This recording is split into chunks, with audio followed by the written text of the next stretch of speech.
warahmatullahi wabarakatuh. Alhamdulillahirabbil alamin wa bihi nasta'in wa ala umuri dunya waddin. Wassalatu wassalamu ala asyrafil anbiya'i wal mursalin sayyidina wa maulana Muhammadin wa ala alihi washabihi ajmain. Amma ba'du. Selamat sore rekan dan rekanita dimanapun berada. Semoga rekan dan rekanita selalu dalam keadaan sehat dan bahagia. Selamat datang di Paku 2, podcast pelajar NU Kota Wingko. Pada sore hari ini bertepatan dengan bulan Rabiul Awal, bulan di mana seorang suri tauladan, seorang panutan dilahirkan. Nah, kami Paku pada sore hari ini mengangkat tema yang begitu spesial, yakni meneladani sifat Rasulullah sebagai dasar dalam organisasi. Tentunya pada sore hari ini saya ditemani oleh narasumber yang sangat luar biasa, yang tak kalah spesial, yakni Rekanita Kiki. Selamat sore Rekanita Kiki. Selamat sore. Nah, Rekanita Kiki ini adalah seorang ketua pimpinan anak cabang IPPNU Babat masa hikmat 2017 dan 2000 sampai 2018.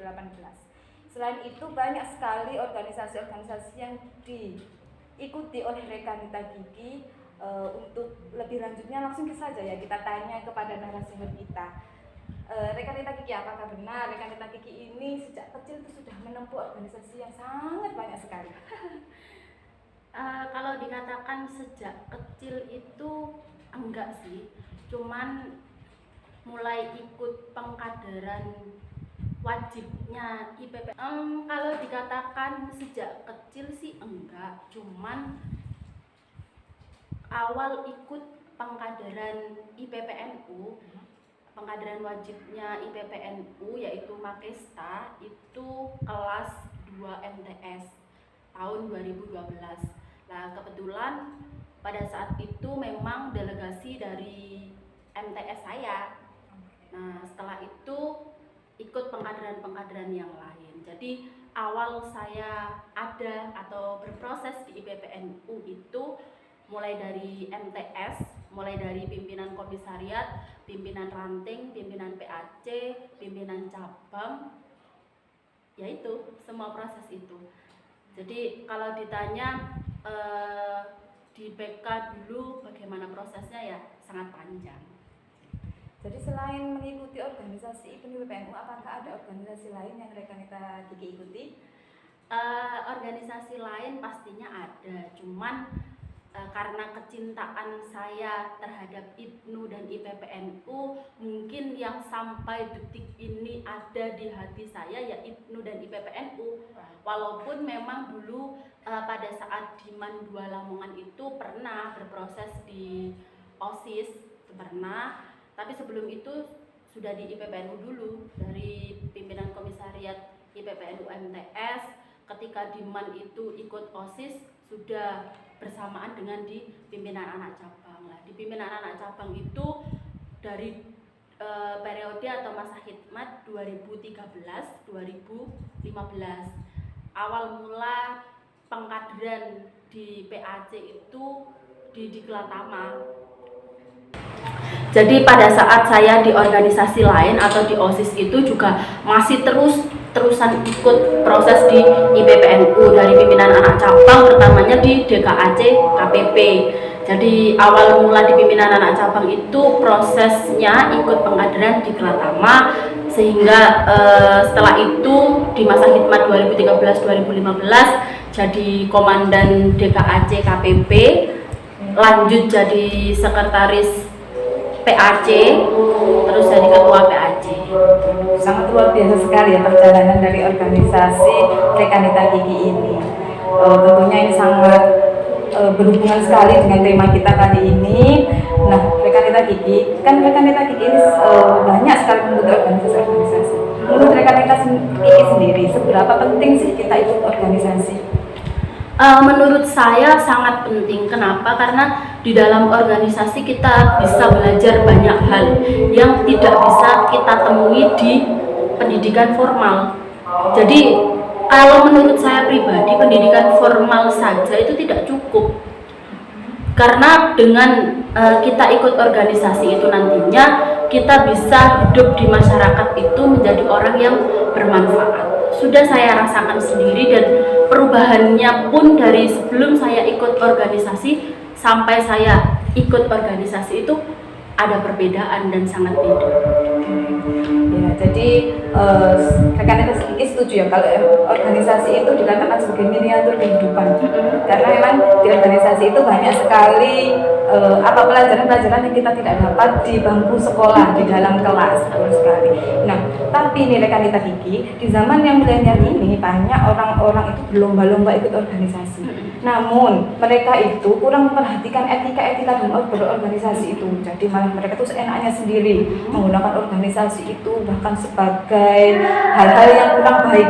Nah, itu menurut rekan-rekan Kiki nih ya, kita itu kan sudah ada seorang panutan, seorang contoh, yaitu Nabi Muhammad SAW.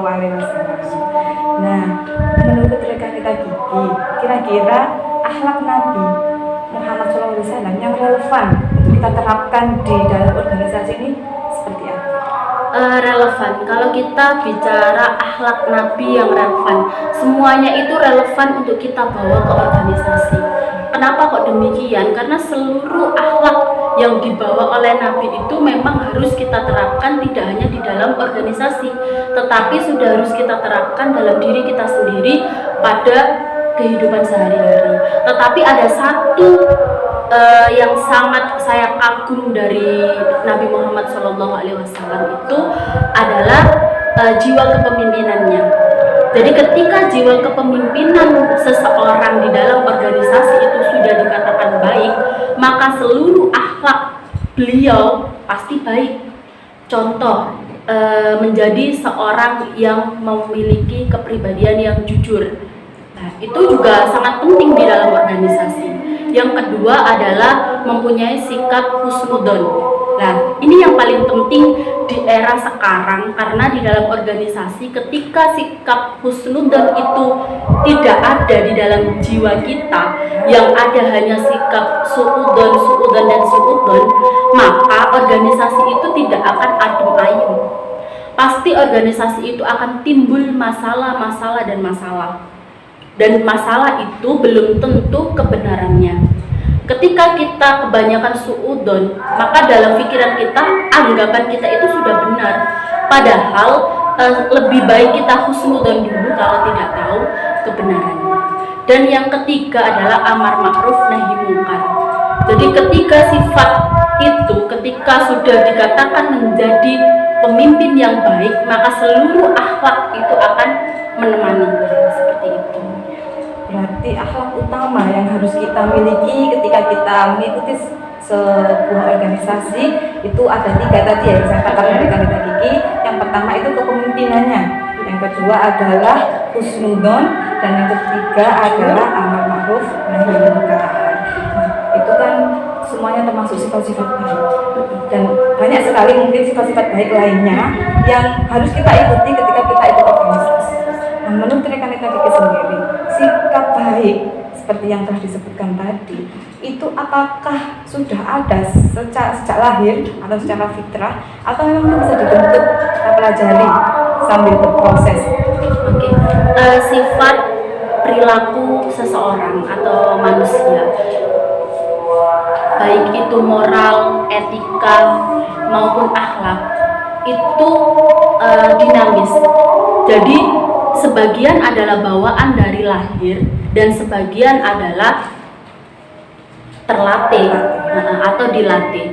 Dan dilatih di sini maksudnya adalah ketika kita kecil pasti kita berada di lingkungan keluarga, di lingkungan masyarakat terlebih dahulu. Sebelum nantinya kita berada di dalam organisasi, sebelum nantinya kita berada di lingkungan sekolah, itu pastinya adalah lingkungan keluarga. Nah, ini sangat berpengaruh untuk akhlak etika kita ke depan. Jadi suatu contoh, ada seseorang yang awalnya ketika dia kecil, pada masa SD, pada masa SMP, itu dia akhlaknya masih bagus. Kenapa kok demikian? Karena memang terlahir dari keluarga yang baik-baik, lingkungan di desanya juga mendukung. Nah, tetapi ketika sudah meranjak ke SMA, karena anak ini sekolahnya di kota, dan pergaulannya yang naudzubillah sangat luar biasa, tidak bisa terkontrol, maka bisa saja akhlak, etika, moral anak ini berubah, yang saya katakan dinamis itu tadi. Dan ada pula contoh anak itu awal mulanya atau ketika kecil itu sangat luar biasa sekali akhlaknya jelek. Kenapa kok demikian? Karena mohon maaf, dari keluarganya tidak mendukung. Jadi dari keluarganya tidak mendukung, EGP istilahnya ya, EGP dengan sifat akhlak pertumbuhan anaknya, sehingga anaknya luar biasa akhlaknya bisa dikatakan buruk. Tetapi ketika beranjak dewasa, anak itu tidak sengaja atau sengaja mengenal organisasi, contoh organisasi IPNU dan IPPNU, berada di dalam lingkungan yang insya Allah bagus, bisa saja akhlak tersebut berubah menjadi bagus. Jadi tergantung kita berada di mana, kita berada di lingkungan mana, dan kita mau atau tidak merubah cara pikir kita. Poin penting yang dapat kita ambil itu adalah lingkungan yang bisa membentuk karakter kita, yang bisa membentuk sifat kita. Nah, jadi untuk seluruh rekan-rekan kita, dan tadi disampaikan oleh rekan kita Kiki bahwasanya salah satu hal yang bisa merubah kita, merubah karakter kita itu adalah masuk dalam organisasi. Salah satunya adalah organisasi IPNU IPPNU. Ya, itu memang ajaib banget sih rekan kita kalau kita masuk di organisasi IPNU IPPNU, karena saya juga punya teman bahwasanya ketika dia itu sebelum mengenal IPNU IPPNU, dia itu dipandang sebelah mata sama masyarakat. IPNU IPPNU itu sifatnya itu berubah sangat drastis. Yang awalnya dia itu nggak pernah sholat aja bolong-bolong, tapi setelah dia masuk IPNU IPPNU, dia itu bisa rajin sholatnya, terus dia juga aktif dalam mengamalkan amalan IPNU yang lainnya, seperti itu. Magic itu IPNU IPPNU. Iya, alhamdulillah, luar biasa sekali. Memang kalau kita berada di dalam organisasi itu, kalau yang saya rasakan sendiri itu sangat beda. Kenapa? Karena kita punya pegangan. Jadi kita mau melakukan apapun itu, kalau yang dulu saya alami, ketika saya mau melakukan apapun itu ada pegangan. Jadi pegangannya tidak hanya keluarga, tidak hanya diri kita sendiri, tetapi adalah organisasi. Ketika kita mau melakukan hal jelek, pasti pikirannya gini, saya nanti tidak hanya memalukan diri saya sendiri, tidak hanya memalukan orang tua, keluarga, tapi juga memalukan organisasi ini. Jadi organisasi itu bisa dibuat pegangan kita juga sebenarnya, kalau yang saya rasakan dulu. Jadi kalau di IPNU IPPNU sendiri, menurut rekan kita Kiki ini, yang diamalkan, yang dicontohkan sama para pemimpinnya, para anggota-anggotanya, itu sudah relevan sekali ya sama sifat yang dicontohkan pada zaman dahulu. Iya, sebagian pasti sudah ada lah, pasti sudah ada, tapi sebagian juga masih banyak perlu kita evaluasi. Bahwasanya di dalam organisasi ini kita tidak hanya dituntut untuk mencari ilmu saja, tetapi kita harus mencari pengalaman juga sebanyak-banyaknya untuk kita bawa nanti hidup di masyarakat. Jadi seperti itu.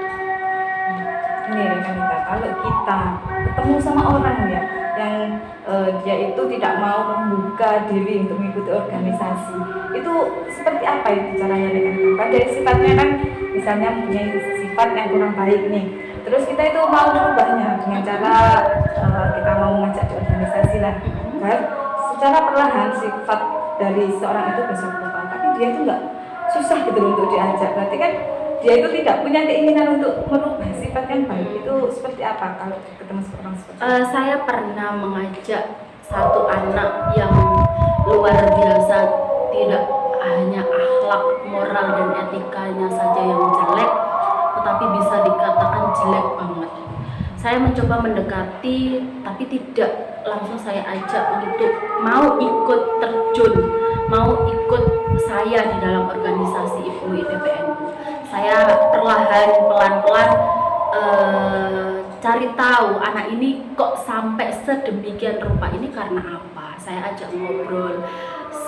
Sesekali pernah sebelum saya ikut ke kegiatan formal, itu saya ada survei kalau nggak salah, survei tempat itu kan nggak formal ya, sekalian tak ajak jalan-jalan, sekalian tak ajak ziarah, itu anaknya mau. Dan di situ saya kasih tahu gini, Dek, ayo ikut aku jalan-jalan gitu. Nanti sama mau ada survei gitu. Oh iya Mbak, ikut.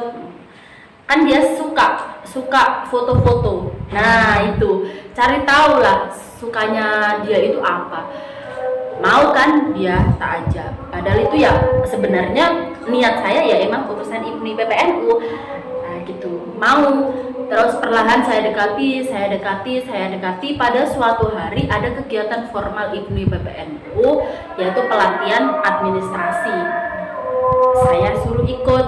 Alhamdulillah mau. Walaupun memang di dalam pelatihan itu ada gejolak-gejolak yang timbul, yang muncul tidak disengaja, dan saya juga sendiri bingung. Terus saya harus bagaimana, kok kesannya saya memaksa banget, tapi anak ini nggak merasa dipaksa, memang dia mau gitu. Jadi perlahan dekati dulu. Tidak mungkin lah seseorang yang bisa dikatakan berakhlak jelek itu dengan mudahnya seperti membalikkan telapak tangan itu tidak mungkin. Pasti kita harus menemani dia, cari tahu kenapa dia seperti ini, dan mendekati, dan insya Allah nantinya juga akan berhasil. Jadi cara merubah seorang atau kita lah istilahnya usaha untuk mengajak seorang ke lebih baik itu kita dekati dulu. Iya, dekati. Kita cari dulu ke sukaannya apa, terus titik lemahnya di mana, barulah kita bisa merubah dia ya. Nah jadi itu kalau meskipun organisasi pada zaman sekarang maupun di zaman Rasulullah itu pasti banyak sekali konflik-konflik yang dihadapi, itu pasti ada ya kita. Nah menurut rekan ini konflik yang terjadi pada zaman Rasulullah itu kan sangat besar sekali, pernah sampai bahkan pembunuhan dan lain sebagainya. Nah itu bagaimana saat itu Rasulullah menghadapi konflik yang sedemikian itu, bagaimana sikap yang diambil oleh Rasulullah, bagaimana? Kalau menurut saya dengan cerita-cerita pada zaman dahulu yang saya tangkap, Rasulullah itu orangnya sangat menenangkan hati, damai sekali gitu ya. Jadi ketika ada konflik, pasti Rasulullah itu berpikir kreatif dan tanpa kekerasan. Jadi melakukan upaya-upaya untuk damai daripada melawan dengan kekerasan. Jadi sesekali Rasulullah itu pada ceritanya pernah mengalah dan meninggalkan tempat suatu konflik tersebut. Bukan berarti Rasulullah itu mengalah, bukan berarti kalah, dan bukan berarti Rasulullah itu melarikan diri dari tanggung jawab atau konflik tersebut. Tetapi ketika Rasulullah tetap berada di situ, konflik itu semakin besar. Maka Rasulullah memilih untuk menghindari konflik tersebut. Tetapi di luar itu Rasulullah tetap memikirkan jalan keluar daripada konflik itu. Tetapi tidak satu kali atau satu titik itu konflik itu bisa selesai. Dan Rasulullah sering menyelesaikan sebuah konflik itu dengan cara musyawarah. Yang kita ketahui pada saat era sekarang mungkin seperti ini. Jadi yang pertama Rasulullah adalah mediasi. Kalau kita ketahui sekarang di organisasi saat ini, mediasi. Jadi Rasulullah mengumpulkan orang-orang yang bermasalah itu, bertanya masalahnya apa, setelah itu dinegosiasi, habis itu di pemecahan masalah atau problem solving yang biasa kita kenal. Jadi dengan cara-cara yang lembut, tapi sesekali juga Rasulullah pernah melawan dengan kekerasan kalau memang sudah tidak bisa diatasi dengan kelembutan seperti itu. Jadi ini bisa untuk para organisator yang ada di luar sana bisa diterapkan cara Rasulullah ketika menghadapi konflik pada zaman beliau, yakni dengan cara yang damai. Nah, kebanyakan kan pada zaman sekarang ini orang itu saling mengedepankan emosinya. Ketika ada konflik, yang satu nggak mau kalah, yang satu nggak mau kalah, akhirnya mereka menjadi adu mulut dan masalah yang timbul bukannya selesai malah bertambah lagi. Tapi memang sulit sekali itu rekanita kalau kita menerapkan pada zaman sekarang. Itu bagaimana ya kalau di zaman Rasulullah itu mungkin orang-orangnya itu juga masih mudah diajak diskusi. Nah, itu dia kalau di era sekarang menyelesaikan sebuah konflik dalam organisasi itu memang tidak mudah. Kenapa? Karena memang satu, karakter anggota itu beda-beda. Jadi kita terlebih dahulu harus memahami karakter anak atau anggota kita yang bermasalah tersebut. Setelah itu baru bisa diselesaikan. Dan lebih parahnya lagi, di era sekarang itu banyak anak-anak atau anggota IPNU dan IPPNU ketika ada masalah itu tidak mau bicara. Nah, itu yang lebih susah. Ketika ada masalah terus bicara, mungkin bisa gampang menyelesaikan. Tapi yang lebih parahnya lagi itu ada masalah, diam, habis itu menghilang dari organisasi. Nah, itu yang sering terjadi, yang sering terjadi sekarang gitu. Jadi ya pinter-pinter seorang pemimpin, pinter-pinter kita IPNU dan IPPNU itu membackup seluruh anggota kita dan memahami karakter masing-masing. Oke, seperti itu. Jadi kalau ada masalah untuk siapapun itu harus diselesaikan dengan kepala dingin. Jangan tiba-tiba ngilang. Kayak siapa kan kita? Nah, itu saya kira tidak perlu disebutkan. Pasti banyak sekali, banyak sekali. Pasti ada di setiap organisasi. Iya, pasti ada. Itulah warna-warni organisasi. Nah, ya, jadi terakhir ini rekan kita Kiki, pada akhir podcast ini saya minta rekan-rekan Kiki untuk memberikan closing statement. Closing statement bisa berupa motivasi, pesan untuk seluruh rekan-rekan kita, untuk seluruh organisator yang ada di manapun yang lagi nonton podcast ini. Oke. Rekan dan rekanita, dalam momentum peringatan Maulid Nabi Muhammad Shallallahu Alaihi Wasallam ini, mari kita tingkatkan akhlak kita seperti yang dicontohkan dan diajarkan oleh Rasulullah Shallallahu Alaihi Wasallam. Cukup. Quotes yang sangat luar biasa, closing statement yang sangat luar biasa dari rekanita Kiki. Nah, karena rekanita Kiki sudah memberikan closing statement, artinya podcast kita pada sore hari ini sudah berakhir. Nah, terima kasih kepada rekanita Kiki, kepada narasumber kita yang sudah memberikan ilmu dan pengetahuan baru buat kita tentang bagaimana sih kita menjalankan organisasi dengan meneladani akhlak Rasulullah SAW. Terima kasih sekali lagi kepada rekan-rekan Kiki. Nah, terbukti bahwasanya sifat Rasulullah, meskipun kita sudah jauh beda generasi dengan Rasulullah, namun sifat Rasulullah itu masih relevan untuk diterapkan pada zaman milenial seperti ini. Karena akhlak Rasulullah itu adalah Al-Quran dan Sunnahnya. Maka dari itu, mari kita amalkan budi pekerti. Maka dari itu kita teladani budi pekerti dan juga akhlak Nabi untuk kita terapkan dalam kehidupan sehari-hari juga dalam berorganisasi. Saya Nur Safatur Rasida. Assalamualaikum warahmatullahi wabarakatuh.